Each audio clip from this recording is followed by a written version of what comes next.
Good morning. Guten Morgen. Que kalimera. Today I'm going from English to German to Greek because I love German and Greek and I study both of these languages. My pronunciation in German is fairly decent because I was exposed to German as a child since my paternal grandparents and my father were both speakers. My father was a bilingual. My paternal grandparents were native speakers of Swiss German. And I am an intermediate struggling Greek student, but I'm concentrating more on modern Greek, even though today I will be attempting to pronounce Koine Greek.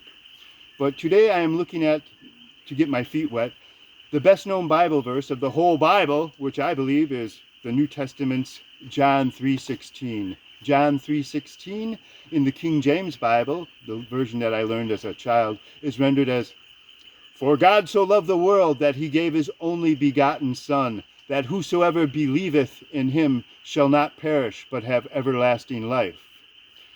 To modernize it, paraphrase it in a more modern colloquial English, I would say, because of the way God loved the world, because of the way that God loved the world, he gave his only begotten Son, that whoever believes in him will not perish, but live forever, or something like that.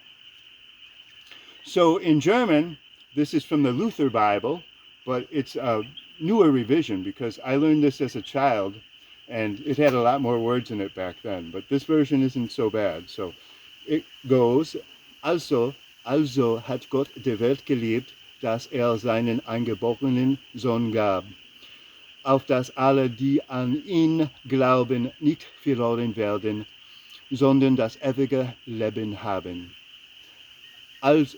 Wieder mal, again, wieder mal.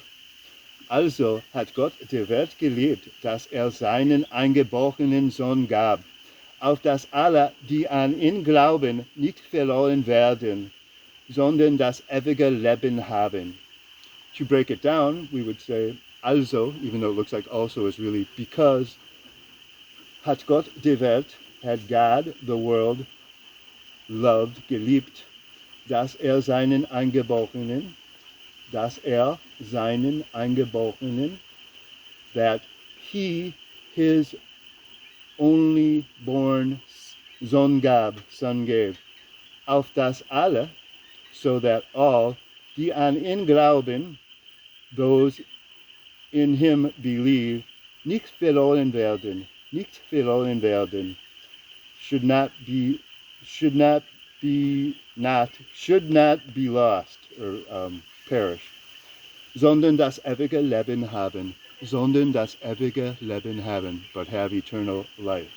So in the Greek, first I want to talk about a Greek letter, and I'm sure that every experienced Greek student already knows this, but I struggled with this and it was confusing for me for a while until I came up with this silly way to straighten it out in my head. And it's this letter, this Greek letter, which in modern Greek we call eta. And it looks like an uppercase Latin letter H and a lowercase Latin letter N with a tail going past the line here. But to keep it straight in my head, I had to figure out that in Koine Greek, it's pronounced eta. So eta is a past tense, so Koine is in the past, and so in the past it's eta. I ate a hero, I ate a sandwich. And in modern Greek, it's eta. And modern is in the present, and this is the present tense, and that's the trick I use to keep those two pronunciations of this Greek letter straight in my head. Now here, in the Koine Greek, well, first we have here, this is kalimera, and we see this letter in modern Greek, because this is good morning in modern Greek, like when I started the video. Ke kalimera, and good morning. Ke kalimera. So here, kalimera, and it's pronounced E, because it's eta. But here in agapisen, which is he loved, God loved, agapisen, we have to pronounce it E, because it's eta in Koine Greek. So this whole passage, John 3:16 in Koine, is roughly pronounced Houtos gar agapisen ho theos ton kosmon, huste ton fion autu, ton monogene evokin.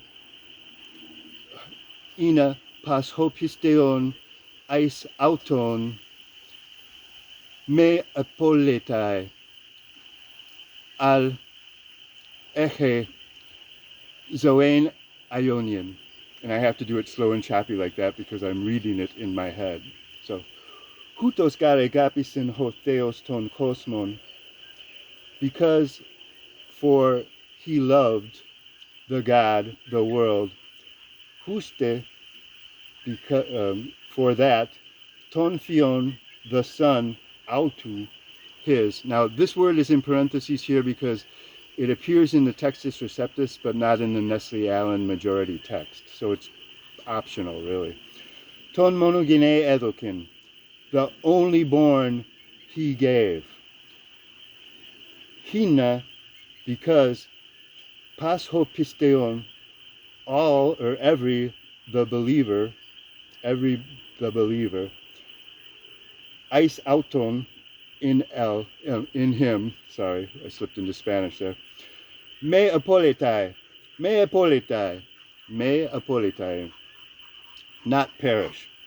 Al eche zoen ionian, eche zoen ionian.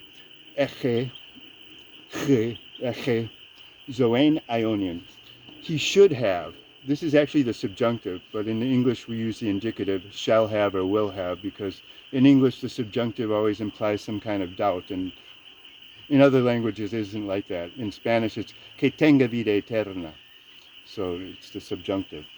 And that will do it. This is my introduction to German and Greek.